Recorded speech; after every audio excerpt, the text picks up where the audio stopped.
अस्सलाम वालेकुम 9th class. बेटे open your biology book page number 170।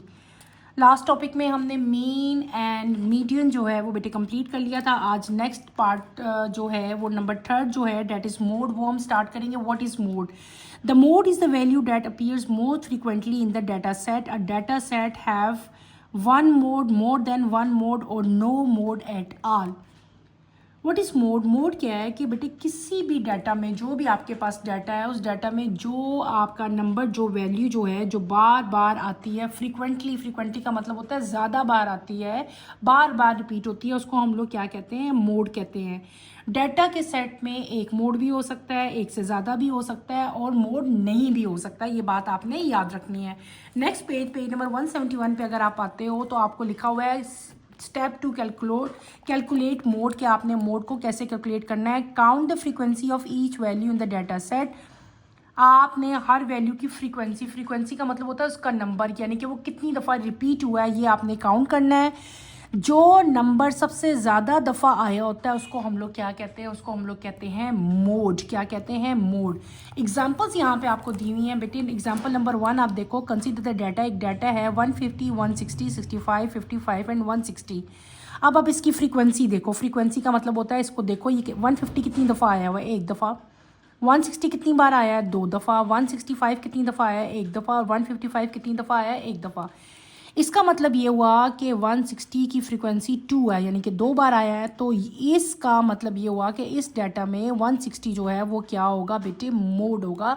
मैंने क्या कहा था? जो वैल्यू ज़्यादा दफ़ा आई हो, ठीक है, जो बार बार रिपीट हुई हो। इसी तरह एग्जाम्पल नंबर 2 पे अगर आप आते हो तो ये डाटा आप देखो, 150, 160, 160, 155 एंड 155। अगर आप देखो तो 160 भी 2 बार रिपीट हुआ है, 155 की फ्रीक्वेंसी भी 2 है। तो हाईएस्ट फ्रीक्वेंसीज किसकी हुई? 160 की और 150 की। इसका मतलब हुआ कि इस डाटा में 2 मोड होंगे, एक ये और एक ये, क्योंकि दोनों की फ्रीक्वेंसी सेम है। तो इस तरह के मॉडल को, इस तरह के डाटा के सेट को हम लोग क्या कहते हैं? बाय मॉडल कहते हैं, जिसमें बाय मीन 2, जिसमें 2 आपके मोड्स आए हों। नेक्स्ट आप एग्जाम्पल नंबर 3 पे अगर आप आते हो, एग्जाम्पल नंबर 3 भी आपको दी है 150, 160, 165, 170 और 155। इनकी फ्रीक्वेंसीज करें तो ये तमाम के तमाम नंबर जो हैं वो एक एक दफ़ा है, इनकी फ्रीक्वेंसी 1 है, कोई भी नंबर रिपीट नहीं हो रहा है। इसका मतलब हुआ कि इस डाटा में जो मोड है वो नहीं है, यानी कि इस, आप क्या कहोगे? This data set has no mode. हमने शुरू में पढ़ा था ना कि 2 मोड भी हो सकते हैं या कोई मोड नहीं भी हो सकता। क्लियर हो गया कि अब ये मोड, मीडियन और जो हमने पूरा पढ़ा कि इनमें डिफरेंस क्या है। अब मैं आपको बेटे खुद से एक एग्जांपल देके दिखाती हूँ ताकि आपको क्लैरिटी आ जाए, मज़ीद आपको क्लियर हो जाए कि इनमें डिफरेंस क्या था, मीडियन में, मोड में और किस में? मीन में। हम कोई भी एग्जांपल लेते हैं। सपोज करो आप लोग के आपके पास एक एग्जांपल है, ठीक है, हम कोई भी एग्जांपल ले रहे हैं। आपने ये नहीं कंफ्यूज नहीं होना, मैं आपको कोई सी भी एग्जांपल देती हूँ, ठीक है, जस्ट टू मज़ीद आपको जो है ना वो समझाने के लिए हम ना एक एग्जांपल जो है वो दोबारा से लेंगे। हम क्या करेंगे, आप सपोज करो कि आपके पास कोई भी डाटा मैं देती हूँ, सपोज करना है आपने, आपके पास एक डाटा है जिसमें एक नंबर, एक क्वेश्चन मैं आपको समझाने के लिए बता रही हूँ, कोई भी 2, 4, 4, 6 एंड 8, ठीक है। अब बेटे गौर करो, इस नंबर्स पे गौर करो, ये सिर्फ मैं आपको समझा रही हूँ ताकि मज़ीद क्लियर हो जाए। 2, 4, 4, 6, 8। पहले हम लोग क्या फाइंड करते हैं? हम लोग फाइंड करते हैं मोड। इस क्वेश्चन में हम क्या फाइंड करते हैं? मोड, मीडियन और क्या चीज़ फाइंड करनी है हमने? मीन। मैं आपको सिर्फ समझाने के लिए ये बता रही हूँ कि आप कैसे फाइंड करेंगे।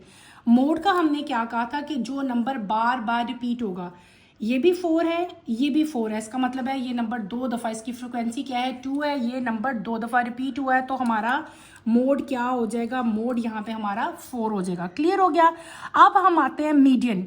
मीडियन क्या बताया था? द सेंटर वैल्यू, ये 2 यहाँ पे सेंटर में क्या है? 4। इसका मतलब क्या हो गया कि इसका मीडियन क्या होगा बेटे? वो भी आपकी जो मिडिल वन वैल्यू होगी, यानी कि वो भी आपका 4 आएगा। अब हम बात करेंगे एवरेज वैल्यू, यानी कि मीन की। मीन कैसे फाइंड करते हैं? 2 + 4 + 4 +6 + 8 डिवाइडेड बाय टोटल नंबर 1 2 3 4 5, यानी कि इनको मैं किससे डिवाइड करूँगी, 5 से डिवाइड करूँगी, तो मेरे पास क्या आंसर आ जाएगा 4.8। तो इनका मीन क्या होगा बेटे, इनका मीन हो जाएगा 4.8। अब आपको क्लियर हो गया कि अगर आपके पास एक ही डाटा है तो आपने उसमें से मोड, मीडियन और जो मीन है वो कैसे फाइंड आउट करनी है। क्लियर है, कोई प्रॉब्लम, कोई मुश्किल नहीं, अब समझ आ गया। चलो एक और एग्जाम्पल ले लेते हैं। सपोज करो आप एग्जाम्पल एक और लेते हैं, नंबर 2 क्वेश्चन हम करते हैं। हमारे पास क्या आ गया 1 2 2 3 4। अब आप लोग मुझे बताएंगे इसमें हम पहले क्या लेंगे, मोड। मोड क्या है, नज़र आ रहा है, पता चल रहा है बेटे क्या है मोड इसमें 2। अगर हम इसमें मीडियन लेते हैं तो मीडियन क्या है आपका, मीडियन भी क्या आएगा बेटे, मीडियन भी आएगा 2, ये सेंटर में क्या चीज़ है 2 प्रेजेंट है। और मीन क्या आ जाएगा, सारी जितने नंबर्स हैं इन सबको प्लस करके टोटल नंबर से इन सबको प्लस करेंगे और टोटल नंबर कितने हैं 5 हैं, 5 से इनको हम लोग डिवाइड कर देंगे तो आपका क्या आंसर आ जाएगा 2.4 आ जाएगा। ये है डिफरेंस के अगर कोई एक ही डाटा है, उस डाटा में अगर आपने तीनों चीज़ें फाइंड आउट करनी है तो आप लोग कैसे फाइंड आउट करोगे, ये चीज़ आपको मैंने समझानी थी और मैंने ये आपको बता दी। इसी तरह अगर आपके पास जो है कोई और चीज़ आती है, ठीक है, कोई आपकी टीचर आपको कुछ भी बता सकती हैं, जैसे कि एग्जांपल अगर हम रूटीन में कोई एग्जांपल लेते हैं, आपकी टीचर जो है आप लोगों को कहती हैं कि आपके पास जो है ना डाटा आपने कलेक्ट करो। जैसे कि आपकी क्लास में बेटे 10 स्टूडेंट है, मैं एग्जांपल दे रही हूँ, आपकी क्लास में जो है वो कितने स्टूडेंट हैं, 10 स्टूडेंट हैं।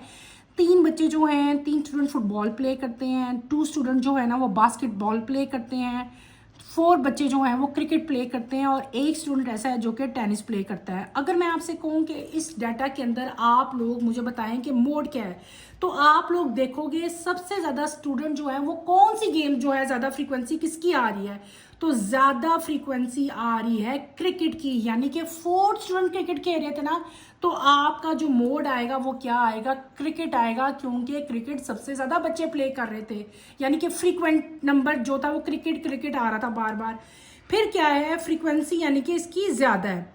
इसी तरह इसी को आप लोग प्लस करोगे, प्लस करके आप टोटल स्टूडेंट्स पे डिवाइड कर लेंगे तो आपका जो है वो एवरेज भी निकल आएगा, यानी कि मीन भी निकल आएगा। अब आई थिंक आपको जो है वो क्लियर हो गया होगा कि आपने मीडियन, मोड और जो मीन है वो कैसे फाइंड आउट करना है। क्लियर हो गया बेटे। नेक्स्ट टॉपिक अगर आप लोग आए, नेक्स्ट टॉपिक हमारा जो है वो क्या है बेटे, बार चार्ट है। इसी टॉपिक आपका 171 पेज पे अगर आप लोग आते हो, this is bar chart. A bar chart is a graphical representation of a data using bar of different height or length. It is used to compare the quantities of different categories. Bar chart is effective for comparing different categories and visualizing, representing the distribution of data. Bar chart जो है बेटे एक graphical representation है, यानी कि graph में represent करते हैं हम लोग डिफरेंट हाइट्स को, डिफरेंट लेंथ्स को। इसको बेसिकली बार चार्ट को कंपैरिजन करने के लिए जो है वो यूज़ किया जाता है। डिफरेंट क्वांटिटीज़ की कंपैरिजन यूज़ करने के लिए हम लोग बार चार्ट यूज़ करते हैं, ठीक है। और बार चार्ट जो है बहुत इफेक्टिव है अगर जब हम लोग डिफरेंट कंपैरिजन करें, ठीक है। Step two create a bar chart बनाने के लिए कौन कौन से स्टेप्स को आपने फॉलो करना है। सबसे पहला स्टेप क्या होता है कि आपने अपना डाटा जो है वो गैदर करना है, इकट्ठा करना है, कलेक्ट करना है। Number 2, arrangement the data. जितना भी आपका डाटा है उसमें डिफरेंट कैटेगरीज़ हैं, उनको आपने उनकी कैटेगरीज़ में डिवाइड करना है। थर्ड, आपने एक्सिस ड्रॉ करना है। एक्सिस कौन से होते हैं, एक होता है एक्स एक्सिस और एक होता है वाई एक्सिस, ठीक है। हॉरिजेंटल अगर आप देखो तो वो एक्स एक्सिस होता है बेटे। वर्टिकली अगर टॉप टू बॉटम आप आओ तो वो क्या चीज़ होती है, आपकी वाई एक्सिस होती है। आपने एक्स एक्सिस पे भी चीज़ें अपनी लेबल करनी है, ठीक है, और वाई एक्सिस पे भी वैल्यू जो है उनको आपने लेबल करना है। देन आप क्या होगे, आपने दोनों वैल्यूज़ के लिए एक स्केल जो है उसको डिटरमिन करना है, ठीक है। और फिर आपने क्या करना है कि उनके बार डायग्राम्स जो हैं वो बनानी होती है। एंड पे क्या करते हैं हम लोग, लेबल कर लेते हैं। क्लियर हो गया। सिंपल सी चीज़ थी। सिंपल मैंने क्या बताया कि आपने क्या करना है बेटे, आपने पहले तो एक ग्राफ बनाना होता है। ग्राफ में मैंने क्या कहा कि टॉप टू बॉटम जो है अगर ऐसे आओ तो ये क्या होता है वाई एक्सिस, ऐसे आओ तो क्या होता है एक्स एक्सिस, ठीक है। ये क्या है ओरिजिन, ये क्या है एक्स एक्सिस, ये क्या है वाई एक्सिस। एक क्वांटिटी हम वाई पे लेते हैं, एक एक्स पे लेते हैं और बाद में हम सब को शो करते हैं, ठीक है, एक्स एक्सिस पे, वाई एक्सिस पे और इनके स्पेसिफिक स्केल्स जो हैं वो हम लोग जो हैं वो लेते हैं। नेक्स्ट आप लोग आओ तो आपको एक एग्जांपल दी हुई है बेटे। एग्जांपल को अगर आप गौर से देखो, हम एग्जांपल अभी कराएंगे, मैं आपको एग्जांपल अच्छी तरह एक्सप्लेन करती हूँ। इस एग्जांपल को आपने देखना और समझना है। Consider the following data representing the number of plant belonging to different species found in a field surveys। आपके पास different plant है, उनकी species हैं, टोटल 5 species हैं ई तक, ठीक है, और उनके हर species के number of plants आपके आगे लिखे हैं। आपने इनका क्या बनाना है बेटे, इनका जो है वो आपने ग्राफ बनाना है। कौन सा ग्राफ हम पढ़े हैं, बार चार्ट जो है उस ग्राफ का नाम है, वो करना है। आपने पहले क्या करना है, डाटा कलेक्ट करना है। उसके बाद आपने डाटा को ऑर्गेनाइज करना है इन कैटेगरीज। उसके बाद आपने एक्सिस ड्रॉ करना है, एक्स एंड वाई। उसके बाद आपने एक्सिस पे लेबलिंग करनी है, वाई पे लेबलिंग करे। वो एक्स एक्सिस पे आपने स्पीशी को लेबल करना है, वाई पे आपने क्या करने हैं, नंबर ऑफ प्लांट। एक ये आपने एक्स एक्सिस पे शो करोगे, ये किस पे करोगे, वाई पे शो करोगे। फिर आपने अपना स्केल जो है वो खुद से ही बनाना है। क्या आप स्केल करोगे, फिर आप बार को ड्रॉ करोगे और एंड पे आप बार को लेबल कर दोगे। अगर आप इस पेज पे आओ बेटे, ये आपका पूरा बार चार्ट बना हुआ है, इसको बार चार्ट कहते हैं। इसको आप देखो गौर से, ये क्या है वाई एक्सिस, ये क्या है एक्स एक्सिस। मैंने आपको क्या कहा था कि वाई एक्सिस पे आपने क्या ड्रॉ करना है बेटे, आपने करना है नंबर ऑफ प्लांट्स, यानी कि उनकी फ्रीक्वेंसी कितने 5 प्लांट हैं, 10 प्लांट हैं, 15 एंड सो ऑन। 5 के गैप से जो है हमने यहाँ पे मेंशन किया है। ये वाई एक्सिस पे हमने कर दिया। एक्स एक्सिस पे हमने शो क्या किया, यहाँ पे हमने प्लांट्स की स्पीशी शो कर दी जो कि हमारे पास 5 थी। अब हमने क्या किया कि हमने बेटे एक एक्सिस बना दिए, ठीक है। इनको अब हम बार शो करें। स्पीशी ए जो थी, it consist of 15 plant. 15 plant थे तो मैंने 15 तक ये एक ड्रॉ, एक रेक्टेंगल कर दिया। फिर स्पीशी बी पे हम आए थे। Species B consist of 20 plants, तो मैंने 20 तक मैंने ये ड्रॉ किया। फिर सी पे आए थे। सी कंसिस्ट ऑफ 10 प्लांट, 10 तक इसको शो किया। D consist of 25 plant and in the end E consist of 5 plant. तो बेटे ये क्या चीज़ है, ये आपका बार चार्ट है। ये क्या चीज़ है, ये बार चार्ट है। और बार चार्ट से हमें डिफरेंट जो कैटेगरीज हैं उनको कंपेयर करने में जो है वो बहुत ज़्यादा हेल्प मिलती है। हम बजाय इसके कि पूरा वो लिखें, हम क्या कर लेते हैं, हम उन डिफरेंट जो चीज़ें हैं उनके कंपैरिजन करने के लिए हम बार चार्ट जो है वो ड्रॉ करते हैं, और उससे इजीली जो है वो हमें कंपैरिजन जो है वो बताना भी आसान होता है और किसी दूसरे को समझना भी आसान होता है। चैप्टर हमारा हो गया है कंप्लीट। इस चैप्टर में हमने क्या पढ़ लिया, इस चैप्टर में हमने बायोस्टैटिस्टिक्स पढ़े, ठीक है। बायोस्टैटिस्टिक्स की जो है बहुत सारी एग्जांपल्स हमने की। हमने पढ़ा कि ये इतना ज़्यादा इम्पोर्टेंट था। हमने पढ़ा कि इसका जो है हेल्थ केयर में, क्लिनिकल ट्रायल्स में, एपिडेमियोलॉजी में, पब्लिक हेल्थ में और डाटा एनालिसिस में, स्टडी डिज़ाइन में बहुत ज़्यादा जो है इसकी इंपॉर्टेंस थी। इसके अलावा बेटे कुछ और इंपॉर्टेंस भी हमने पढ़ी थी फार्मास्यूटिकल इंडस्ट्री में, हेल्थ इकोनॉमिक्स में और जेनेटिक्स में जो है ये बहुत ज़्यादा जो है वो हेल्प आउट कर रहा था, ठीक है।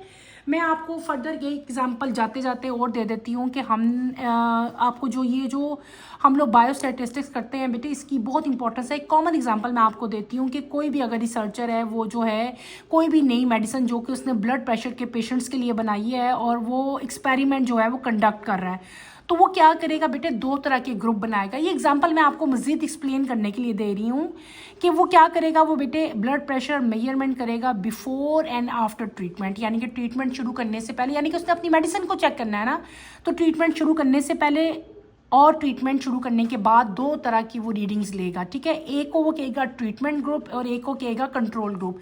इन दोनों में डिफरेंस क्या है बेटे, ट्रीटमेंट ग्रुप वो होती है जिस ग्रुप को मेडिसिन दी जा रही है, और जो कंट्रोल ग्रुप होता है वो होता है जिस पे कोई भी एक्सपेरिमेंट अप्लाई नहीं कर रहे होते, लेकिन वो उनको यानी कि मेडिसिन नहीं दी जा रही, ठीक है, और कंट्रोल ग्रुप को मेडिसिन दी जा रही है। कंट्रोल ग्रुप वो ग्रुप है जिसको कोई मेडिसिन नहीं देते, और ट्रीटमेंट ग्रुप वो है जिसको ट्रीटमेंट दी जा रही है, यानी कि मेडिसिन जो टेस्ट करनी है वो उनको दी जा रही है। उसके बाद क्या करेगा, कुछ दिनों का डाटा वो कलेक्ट करेगा, मे बी 15 डेज़ हैं या 30 डेज़ हैं। 30 डेज़ के बाद वो बायोस्टैटिस्टिकल एनालिसिस करेगा बेटे। वो क्या करेगा, उनके मीन्स कंपेयर करेगा, हाइपोथेसिस को टेस्ट करेगा और इस मेडिसिन का जो इफ़ेक्ट साइज है उसको देखेगा।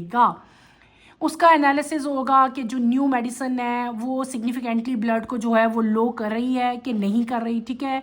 और इतने दिनों से मेडिसिन वाले जो पेशेंट्स थे, जो इनको ब्लड ग्रुप का इशू था और जिनको मेडिसिन नहीं दी गई थी, उनके अंदर क्या डिफरेंस आया था, ये सारा का सारा काम वो बेटे एक कोई पैराग्राफ की फॉर्म में या किसी और फॉर्म में राइट नहीं करेगा, बल्कि ये पूरी की पूरी जो एग्जांपल मैंने आपको दी है ये बायोस्टैटिस्टिक अप्लाई करेगा और डाटा को एनालाइज करेगा, कंक्लूजन ड्रा करेगा और पूरा डाटा जो है मीन, मीडियन एंड मोड की फॉर्म में, मैथ्स की फॉर्म में आपके सामने जो है वो आएगा।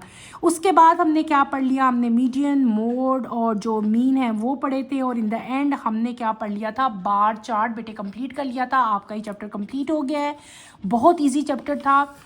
तो इस चैप्टर को आपने कंप्लीट करना है। इस चैप्टर में कोई प्रॉब्लम होती है, कोई मुश्किल होती है, feel free to ask any question, ठीक है। आपको कोई मुश्किल लगती है तो आपने मेरे से क्वेश्चन करने हैं। 9th क्लास आपकी बुक ख़त्म हो गई है, चैप्टर नंबर 11 आपका लास्ट चैप्टर था। अल्हम्दुलिल्लाह हमने अपनी बुक ख़त्म कर ली, सारे चैप्टर जो है स्लोली मैंने आपको 1 बाय 1 टॉपिक जो है करके पढ़ाए ताकि आपको जो है इसको लर्न करने में प्रॉब्लम ना हो, आसानी रहे। बुक हमारी ख़त्म होगी। अब कमिंग लेक्चर जो आपके होंगे उसमें मैं आपको क्या कराऊंगी, एक्सरसाइजेस करवा दूंगी। जो आपकी एंड पे एक्सरसाइजेस होती है ना चैप्टर के एंड पे, वो मैंने आपको पहले नहीं करवाई थी और मैंने आपको शुरू में बताया था कि जब मैं अपनी बुक की थ्योरी ख़त्म कर लूँगी तो इन द एंड मैं आपको जो है एक्सरसाइजेस करवाऊँगी। तो कमिंग लेक्चर में मैं आपको इस बुक की चैप्टर नंबर 1 से अब एक्सरसाइजेस जो है वो करवाऊँगी। और कमिंग जो लेक्चर है उसकी नोटिफिकेशन के लिए बेटे आप चैनल को सब्सक्राइब करो, लाइक करो और शेयर करो। और इस चैप्टर में कोई मुश्किल है तो feel free to ask any question. इंशाल्लाह कमिंग लेक्चर से हम लोग एक्सरसाइजेज जो हैं उनको सॉल्व करना शुरू करेंगे। अल्लाह हाफिज़ 9th क्लास, टेक केयर बेटे, अपना ख्याल रखिएगा।